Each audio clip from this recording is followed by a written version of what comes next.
II marked a period in history unequaled in its impact upon the soul of humanity. It was a time when freedom was threatened and even denied for many people throughout the world. It was a time when ordinary people united to protect and defend their freedom and rose to the challenge to defeat the destructive forces of war. In that fight for freedom and the ultimate victory, the airplane played a major role. As we examine the history of World War II through the lens of the present, the aircraft of that period provide us with a unique insight into the realities of that extraordinary conflict. Due to the vision and determination of a South Texas pilot and crop duster, the world now has access to a collection of over 130 World War II aircraft of 60 different types, many restored to flying condition. From the original Rebel Field in Mercedes, Texas, the Confederate Air Force moved to the Harlingen International Airport in 1968, where it remained for 23 years and experienced much of its phenomenal growth. Inevitably, the organization decided that aircraft from both Allied and Axis nations of the war should be included in the Flying Museum, and set out to acquire some extremely rare airplanes, like the Junkers Ju-52, the Heinkel HE-111, and the Bf-109 Messerschmitt, to name just a few. But the acquisition of aircraft is only one activity of the organization known as the Confederate Air Force. Bringing the lessons of history to the public is the primary goal of the Confederate Air Force. Every year, from coast to coast and border to border, and sometimes beyond U.S. borders, the Confederate Air Force sponsors or participates in air shows which honor those who preserved freedom and the aircraft that played a vital role in the war for freedom. Lloyd Nolan, who served as a U.S. Army Air Corps flight instructor during the war, purchased a surplus Curtiss P-40 Warhawk in 1951 to serve as a diversion from his regular occupation as an agricultural pilot. He and 4 of his crop dusting buddies enjoyed the airplane so much that they decided in 1957 to jointly purchase a P-51 Mustang for just $2,500. As a joke, someone painted a sign on the fuselage of the P-51 that read, "The Confederate Air Force." Well, the pilots liked the name, conferred the rank of colonel upon one another, exchanged salutes, and had a hearty laugh. Ironically, a name bestowed in jest came to symbolize an organization respected and admired throughout the world for its spirit and dedication to the preservation of World War II aircraft and their historical importance. Within a few years, the Confederate Air Force began to seriously search for other warplanes and was shocked to discover they were being systematically destroyed and melted into aluminum ingots. No one, not even the U.S. government, was providing for their protection and preservation. This realization galvanized these original CAF members into action, and through their tireless efforts was born an organization that eventually would comprise the world's largest collection of World War II aircraft, with over 7,000 dedicated members forming approximately 90 units located in 30 states and 4 foreign countries. While the CAF participates in dozens of air shows every year, the annual Homecoming Air Show at headquarters is the greatest warbird air show in the world. Each year since 1963, CAF colonels have come together in October to showcase their classic warbirds, pay homage to the lessons of history, and generally revel in their shared passion for high-power, propeller-driven flying machines. Many of the major air battles of the war are recreated with breathtaking realism, greatly enhanced by the use of pyrotechnics. A favorite is the Tora Tora Tora routine that recalls the December 7th, 1941 Japanese raid on Pearl Harbor.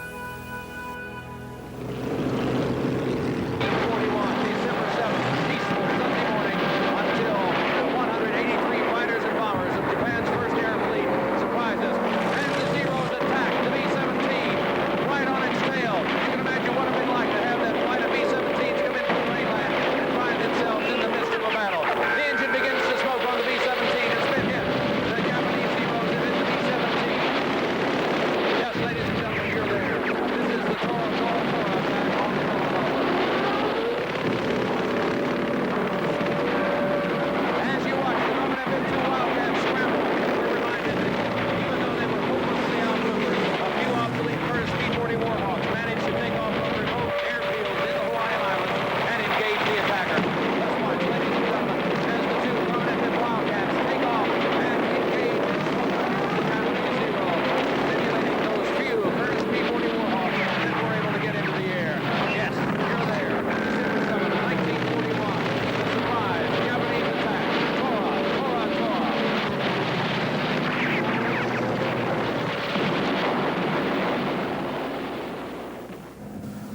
The annual event also brings some of the more traditional barnstorming types of airshow acts before the public.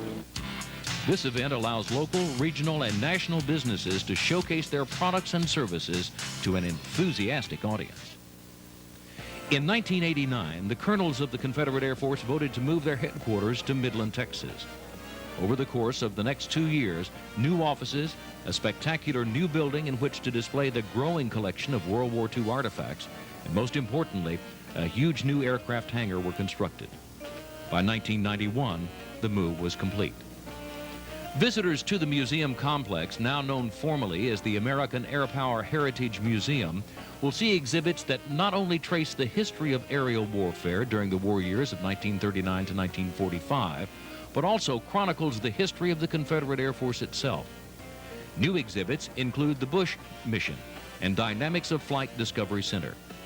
After viewing these exhibits, visitors make their way to the huge CAF hangar, where many of the aircraft are maintained and displayed. Several of the warbirds are permanently stationed at Midland, while others are rotated in from the wings and squadrons around the country for several months at a time. A visit to the museum complex will always allow visitors to view several different aircraft. The Confederate Air Force is distinguished from other aviation museums in that its primary objective is to restore, maintain, and fly World War II combat aircraft. The Confederate Air Force believes that in order to truly appreciate these historic machines, they must be operational. The ultimate goal is to restore at least one type of every aircraft that served in the war. The colonels have made remarkable progress in acquiring and restoring these warbirds, and they are constantly on the lookout for aircraft that might qualify for restoration. Many planes in their collection, such as the B-29 Super Fortress, the Curtiss SB-2C Helldiver, and the Martin B-26 Marauder, are the only flying examples of their type in the world. After touring the hangar and museum, visitors are encouraged to visit the Memorial Garden areas, where those who have helped to preserve America's freedom are recognized. The Confederate Air Force gift shop has on hand an extensive selection of books, clothes, and souvenirs, as well as the exciting entertainment flight simulator. In 1991, when the CAF moved to Midland and the American Air Power Heritage Museum was chartered, a new era of education was begun. Since then, the oral history program has been greatly expanded. The CAF library and archives are now open to serious researchers, and programs for young people have been established, such as the Aviation Boot Camp and the Traveling Footlocker program. All of these programs depend upon volunteer effort to make them work. Indeed, volunteers are the heart and soul of the Confederate Air Force. World War II fighter pilot and CAF life member Jim Thixton. The acquisition of an old airplane, the restoring of it to as near as possible original condition, and the flying of them in demonstration, that's serious to us. This is all done by volunteers. We work so doggone hard at this that no one could afford to pay us to work this hard. It's not a bunch of rich people with their own private flying club. It is a museum, a living museum. Unlike the museums where the aircraft are parked in the corner behind ropes and dusted regularly, our airplanes are flown so that you can hear them, you can see them. You get out into that flight line area, you can smell the things start up. You can see that fog of smoke. You can get underneath the wing and have the hot oil drip on you. And that's the way our people lived around those airplanes when they were new.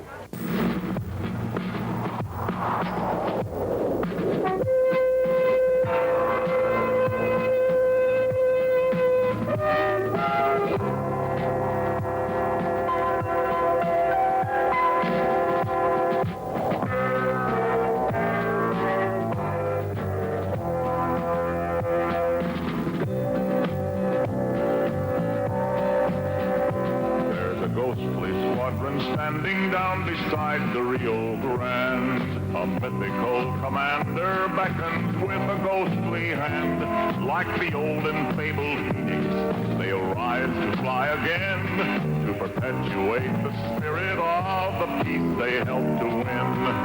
Ghost Squadron, gallant planes and valiant men, gallant planes and valiant men.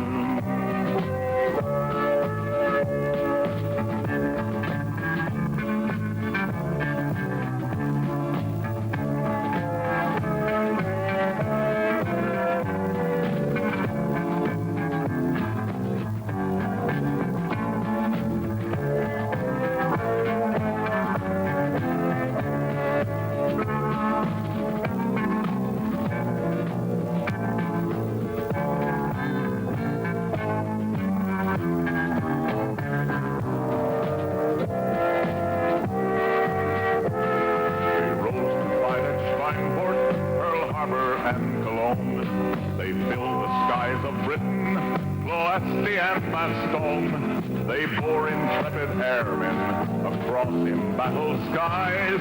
The legend of their conquest enshrined in history lies. Go, Squadron, go, Squadron, gallant flames and valiant men, gallant flames and valiant men.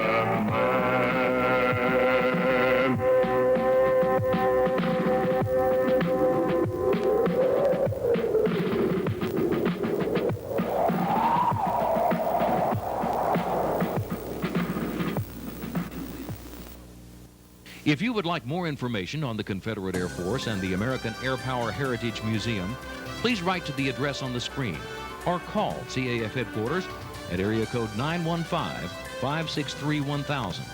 And be sure to stop by the next time you're in the Midland area.